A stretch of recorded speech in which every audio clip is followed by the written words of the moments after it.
Assalamualaikum warahmatullahi wabarakatuh. Kami kelompok 4 akan memaparkan hasil diskusi dari kelompok kami mengenai argumen deduktif 2, yaitu logika kebenaran fungsional.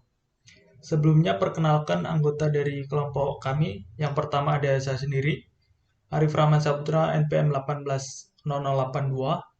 Lalu ada Hanifah 18084, Herlin Oktaviana 18085, Aninda Putri 18098, Rina Ristiana 18106, Novistri 18114, dan yang terakhir itu ada Muhammad Ridwan NPM 18122.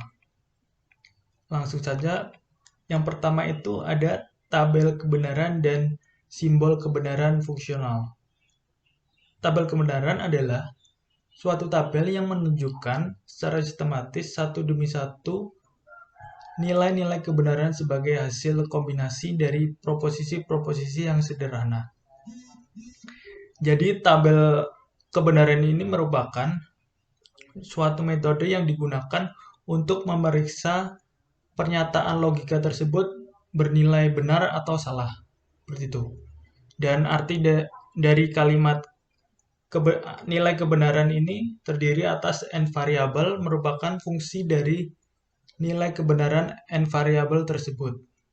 Sehingga perlu diketahui nilai kebenaran dari masing-masing variabel. Dan biasanya ditabelkan dan disebut tabel kebenaran. Seperti itu. Selanjutnya itu ada perangkai atau sering juga disebut dengan operasi atau operator. Misalnya dari satu atau dua pernyataan tunggal dapat diberikan perangkai seperti tidak, dan, atau, jika maka, serta, jika dan hanya jika. Seperti yang terlihat pada perangkai logika pada tabel ini. Perangkai logika dalam bentuk simbol dipergunakan untuk membuat bentuk-bentuk logika atau ekspresi logika. Bisa dilihat di sini seperti ini tabel perangkai logika. Dengan ada negasi dengan perangkainya tidak atau bukan dengan simbol seperti ini, dan sampai diimplikasi dengan istilahnya jika dan hanya jika dengan simbol seperti ini. Dan untuk lebih jelasnya, langsung aja. Yang pertama itu ada negasi. Bisa dilihat di situ simbolnya seperti itu. Ada dua itu. Dan negasi ini mengubah suatu proposisi menjadi proposisi lain yang bertolak belakang nilai kebenarannya. Di mana nilai kebenaran komponen sebuah negasi adalah nilai yang berlawanan dengan nilai kebenaran awal komponen tersebut. Contohnya seperti ini. Jika P adalah proposisi ya ini. Jika P adalah Semarang, ibu kota Jawa Tengah, maka tidak P-nya sama dengan Semarang bukan ibu kota Jawa Tengah, atau tidak benar bahwa Semarang ibu kota Jawa Tengah. Dengan tabelnya seperti ini. Jika P salah, maka tidak P-nya benar. Begitu sebaliknya. Seperti itu. Selanjutnya ada konjungsi. Konjungsi ini menggabungkan dua proposisi untuk membentuk logika konjungsinya. Contohnya seperti ini. Jika P dan Q adalah proposisi. P sama dengan Budi naik kuda. Dan Q-nya sama dengan Siska naik kuda. Maka P dan Q sama dengan Budi dan Siska naik kuda. Seperti itu. Tabelnya seperti ini. Konjungsi ini bernilai benar jika dan hanya jika kedua nilai konjungsinya bernilai benar. Seperti ini. Selanjutnya, itu ada disjungsi. Disjungsi ini menggabungkan dua proposisi untuk membentuk logika disjungsinya. Contohnya seperti ini. Jika P sama dengan Siska makan nasi, atau Q-nya sama dengan Siska minum kopi. P atau Q sama dengan Siska makan nasi atau minum kopi. Seperti itu. Tabelnya seperti ini. Disjungsi ini bernilai salah jika dan hanya jika kedua nilai disjungsinya bernilai salah dan yang lain bernilai benar. Seperti itu. Lalu ada implikasi. Implikasi ini menyatakan bahwa P mengimplikasikan Q. Atau berarti jika P maka Q. Seperti ini ya. Di mana P disebut dengan premis dan Q disebut dengan kesimpulan. Contohnya seperti ini. Jika P sama dengan kakak lulus ujian dan Q-nya ia mendapat hadiah, maka P jika maka Q sama dengan jika adik lulus ujian, maka ia mendapat hadiah. Seperti itu. Dan tabel kebenarannya bernilai salah jika dan hanya jika premis bernilai benar dan kesimpulannya bernilai salah dan yang lain bernilai benar. Seperti itu. Dan yang terakhir itu ada biimplikasi. Biimplikasi ini mengkondisikan atau merangkaikan dua ekspresi logika. Contohnya bisa dilihat seperti jika P sama dengan Italia menang pada final Piala Dunia 2020 dan Q-nya sama dengan Italia akan menjadi juara Piala Dunia tahun 2020. Maka P jika dan hanya jika Q sama dengan Italia akan juara Piala Dunia 2020 jika dan jika hanya mereka menang pada final Piala Dunia 2020. Dengan tabelnya seperti ini, di mana bernilai benar jika dan hanya jika pernyataan pada kedua komponen di kedua sisinya bernilai benar dan yang lain bernilai salah. Seperti ini. Selanjutnya ada melambangkan klaim gabungan. Sebagian besar hal-hal yang dapat kita lakukan dapat disimbolkan dengan klaim. Jika mempelajari teknik-teknik dapat menerapkan dalam cara yang relatif jelas. Ketika Anda melambangkan klaim, menampilkan struktur fungsional kebenarannya. Nah, idenya adalah untuk menghasilkan versi yang menunjukkan kebenaran fungsional setara dengan aslinya. Selanjutnya ada beberapa contoh yang menggambarkan masalah simbolis standar. Yang pertama ada jika dan hanya jika. Kata jika digunakan sendiri memperkenalkan antisiden bersyarat. Ungkapan hanya jika memperkenalkan konsekuen dari bersyarat. Contohnya, more akan basah jika Parker capsize perahu. Di sini Parker bagian dari klaim adalah antisiden meskipun datang setelah kata more. Seolah-olah klaim mengatakan jika Parker capsize perahu, more akan basah. Yang kedua ada syarat-syarat yang diperlukan. Kata jika dengan sendirinya memperkenalkan kondisi yang cukup. Frase hanya jika memperkenalkan kondisi yang diperlukan. Jadi klaim X adalah kondisi yang diperlukan untuk Y. Akan melambangkan Y dan X. Yang selanjutnya ada kecuali. Dengan klaim Paula akan menyita kecuali Quincy membayar up. Untuk melambangkan ini, kita mungkin datang dengan negasi Q dan P. Karena klaim asli setara dengan jika Quincy tidak membayar, maka Paula akan menyita. Dengan mengetahui tabel kebenaran untuk negasi Q dan P dengan menggunakan metode tabel kebenaran yang akan dijelaskan oleh teman saya nanti, bahwa itu sama dengan untuk P dan Q. Dan juga dapat memperlakukan kata kecuali seperti kata atau dan melambangkan itu dengan simbol dan. Yang selanjutnya ada antara atau. Kadang kita perlu tahu persis di mana pemisah dimulai. Itu seperti tugas kata baik untuk menunjukkan kepada kita. Bandingkan dengan klaim entah, kata entah, maka P dan Q atau R, P dan baik atau R. Kedua klaim mengatakan hal-hal yang berbeda dan memiliki tabel kebenaran yang berbeda, tetapi satu-satunya perbedaan antara mereka adalah lokasi dari kata baik. Tanpa kata itu, klaim akan benar-benar ambigu. Untuk kata entah, memberitahu kita bahwa Disjungsi dimulai dengan P dalam klan pertama dan Q di klan kedua. Jadi, kita akan melambangkan pertama dengan P dan Q, lalu negasi R. Dan yang kedua, P dan Q dalam kurung, Q negasi R. Selanjutnya yaitu argumen kebenaran fungsional. Terdapat dua metode tabel kebenaran dan metode tabel kebenaran pendek. Cara metode bekerja menyajikan semua keadaan yang mungkin untuk sebuah argumen dengan building tabel kebenaran. Untuk itu, maka hanya melihat apakah ada sirsum di mana tempat ini adalah benar atau palsu dalam kesimpulan.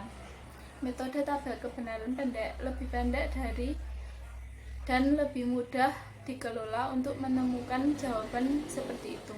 Cara sistematis termudah untuk menentukan validitas atau ketidakabsahan argumentasi kebenaran fungsional adalah metode kebenaran meja pendek. Adapun ide di balik itu, jika argumen tidak valid, harus ada setidaknya satu baris dalam tabel kebenaran argumen di mana tempat yang benar dan kesimpulannya adalah palsu. Berikut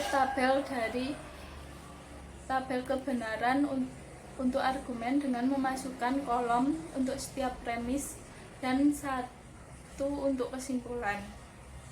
Dalam dua kolom pertama adalah kolom referensi, yaitu daftar nilai kebenaran untuk teslet yang muncul dalam argumen. Kolom referensi harus dibangun dengan metode dan ketiga dan keempat merupakan kumpulan yang muncul di bawah dua tempat dari argumen, dan kolom kelima adalah untuk kesimpulan. Selanjutnya akan dijelaskan Rina. Yang selanjutnya yaitu ada pemotongan atau pengurangan. Metode berikutnya yang akan kita lihat kurang berguna untuk membuktikan argumen tidak valid daripada metode kebenaran, tetapi memiliki beberapa keuntungan dalam membuktikan bahwa argumen valid. Metodenya adalah deduksi. Ketika kita menggunakan metode ini, kita benar-benar menyimpulkan atau mendapatkan kesimpulan dari permis-permis melalui serangkaian pola argumen dasar yang valid secara fungsional. Ini sangat mirip dengan memikirkan argumen, mengambil langkah demi langkah untuk melihat bagaimana setelah kita mengasumsikan kebenaran premis, kita akhirnya sampai pada kesimpulan seperti itu. Yang selanjutnya yaitu ada aturan kelompok 1, pola argumen dasar. Argumen dari pola P sampai Q jika memiliki bersyarat antara tempat dan jika entek dari kondisional yang terjadi sebagai premis lain, maka dengan modus ponses konsekuen dari bersyarat dari kedua tempat. Klaim yang terlibat tidak harus huruf sederhana. Berdiri sendiri itu akan membuat perbedaan jika di tempat P ada sesuatu yang lebih rumit seperti P kurung buka P R kurung tutup. Selama klaim senyawa muncul di mana-mana pada P muncul dalam pola di atas seperti itu. Selanjutnya yaitu ada contoh kurung buka P R kurung tutup Q.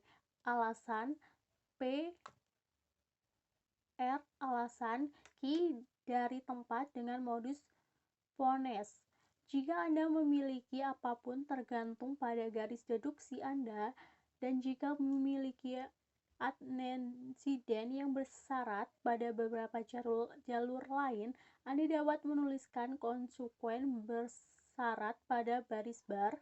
Jika konsekuen bersyarat adalah kesimpulan dari argumen, maka pemotongan adalah selesai sampai kesimpulan. Telah ditetapkan seperti itu. Yang selanjutnya adalah aturan kelompok 2, kesetaraan fungsional kebenaran.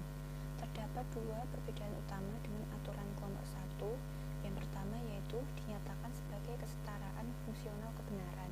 Artinya, masing-masing berbentuk dua jenis simbolisasi yang memiliki tabel kebenaran yang sama persis dengan menggunakan panah berkepala dua untuk menunjukkan bahwa kita dapat berpindah dari satu sisi ke sisi yang lainnya. Perbedaan utama yang kedua adalah bahwa aturan ini dapat digunakan pada bagian garis.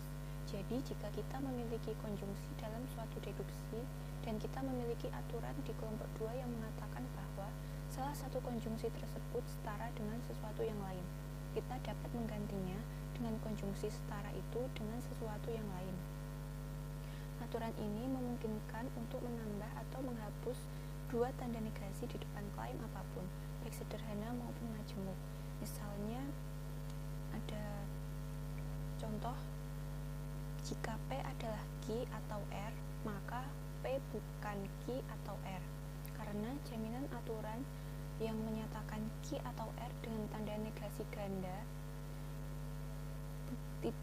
bukan Q atau R yang setara. Hal ini pada gilirannya menjamin bahwa jika P adalah Q atau R dan jika P bukan Q atau R adalah setara, dan karena setiap menyiratkan yang lainnya. Pada aturan ini terdapat hanya mengizinkan konjungsi atau disjungsi apapun untuk dibalik, sehingga konjungsi atau disjungsi muncul dalam urutan terbalik. Contohnya adalah jika P adalah Q atau R, maka P adalah R atau Q. Yang kemudian pergantian digunakan pada bagian dari klaim konsekuen saja. Aturan ini memungkinkan kita untuk mengubah kondisional menjadi disjungsi dan sebaliknya. Contohnya adalah jika P adalah Q, hanya jika bukan P atau Q. Yang ketiga yaitu perhatikan bahwa anteseden yaitu P selalu menjadi disjungsi yang dinegasikan atau sebaliknya. Contohnya adalah P atau Q hanya jika R bukan P atau Q atau R. Yang kemudian ada bukti persyarat atau conditional proof, adalah aturan dari strategi untuk membangun deduksi. Hal ini didasarkan pada gagasan berikut. Katakanlah kita ingin menghasilkan pengurangan untuk klaim bersyarat jika P sama dengan Q. Dibuktikan dengan jika P benar maka Q akan benar. Salah satu cara untuk melakukannya adalah dengan mengasumsikan bahwa P benar, yaitu menambahkannya sebagai premis tambahan, dan kemudian membuktikan bahwa pada asumsi tersebut Q harus benar. Jika kita dapat melakukannya, buktikan Q setelah mengasumsikan P. Berikut adalah cara menggunakan conditional proof sebagai aturan baru. Yang pertama yaitu cukup tuliskan anteseden dari kondisi apapun yang ingin kita buktikan. Seperti ini contohnya. Yang kedua yaitu tuliskan kondisi lengkapnya. Kemudian akan menggambar garis margin di sebelah kiri, dideduksi dari premis dengan nomor yang dilingkari ke nomor garis yang deduksi darinya. Dalam anotasi untuk baris terakhir dalam proses, daftar semua langkah dari nomor yang dilingkari ke nomor dengan konsekuensi kondisional dan berikan CP sebagai aturan. Terdapat beberapa batasan yang sangat penting pada aturan conditional proof. Yang pertama yaitu conditional proof hanya dapat digunakan untuk menghasilkan langkah sebelumnya sebagai konsekuensi untuk menghasilkan klaim bersyarat. Setelah kita melepaskan premis conditional proof, langkah selanjutnya harus bersyarat dengan langkah sebelumnya sebagai konsekuensi dari premis conditional proof untuk mendahuluinya.